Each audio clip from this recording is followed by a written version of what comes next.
Bienvenue dans votre édition littorale avec une page estivale consacrée au tourisme à vélo. Nous poursuivons notre route le long de la Somme. Nous avons laissé Amiens derrière nous et nous allons faire une pause à Samara, un parc qui met en scène les découvertes archéologiques dans un cadre naturel préservé.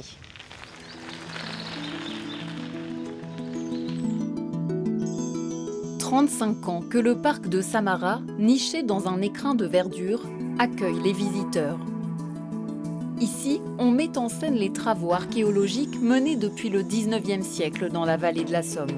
Alors là, je vais retirer la brève de l'intérieur parce que le four là actuellement est beaucoup trop chaud. Pour toujours plus de réalisme, chaque année, les médiateurs innovent, comme avec ce pain fabriqué avec les moyens disponibles il y a 2000 ans. La philosophie, elle, reste la même. Quand le parc a été créé, l'idée c'était de montrer que l'homme, l'être humain, l'espèce humaine est absolument indissociable de l'environnement dans lequel il va évoluer. Que quoi qu'il arrive, l'histoire humaine a toujours été liée intimement au climat, à la météo, à la nature en fait. Pas question d'inventer, chaque employé est formé au tissage, à la poterie ou encore à la forge et ne cesse d'enrichir ses connaissances pour pouvoir transmettre ce savoir. Là, je suis en train de finaliser un petit outil, un outil gaulois, que vous connaissez peut-être, ce qu'on appelle la plane. Alors même si tout n'est pas accessible aux plus jeunes, ces démonstrations sont un atout indéniable. On voulait faire découvrir le parc à notre petit-fils, on trouvait qu'à 6 ans c'était bien. C'est un bon moyen ludique en fait pour qu'ils visualisent une période qui est quand même un petit peu compliquée pour eux à concrétiser, quoi. Les médiateurs du parc vont même plus loin dans l'archéologie expérimentale, comme avec ce coracle fait de peau tannée et graissée et de bois. En le mettant à l'eau, Romain prend un risque, mais il peut ainsi confirmer des hypothèses et plus encore. Une archéologie qui reste finalement dans un laboratoire, c'est une archéologie qui n'est pas vivante, c'est une archéologie qui n'est pas transmise au public. Et nous, notre travail, très complémentairement au pôle scientifique de Somme Patrimoine, est de reproduire ces gestes, de les échanger dans le cadre de la médiation culturelle avec les visiteurs de Samara pour permettre à chacun de comprendre et de maîtriser les enjeux de la science. Des arguments supplémentaires pour attirer de nouveaux curieux et tenter de dépasser les 80 000 visiteurs accueillis actuellement chaque année.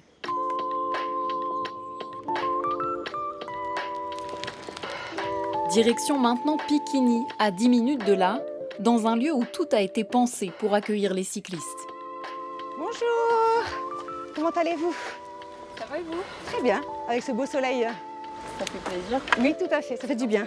Ici que vous vous êtes installé? Tout à fait. Nous sommes installés depuis début 2022 dans cette ancienne maison éclusière, donc à Picquigny.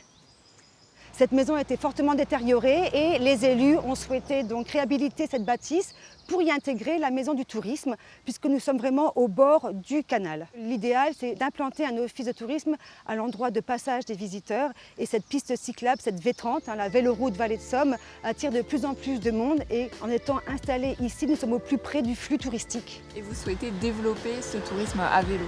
Le département œuvre beaucoup pour l'aménagement justement de ce chemin de halage, avec des services pour les cyclistes.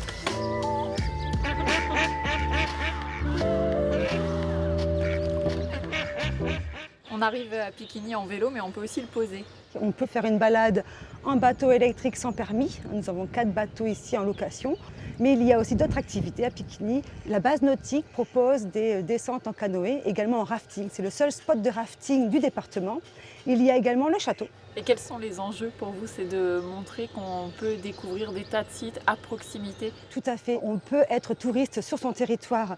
On peut sortir un petit peu des sentiers battus, découvrir des petites pépites. Ça peut être des petits monuments, des châteaux, mais également des activités de loisirs. Il y a plein de possibilités ici dans la vallée de la Somme.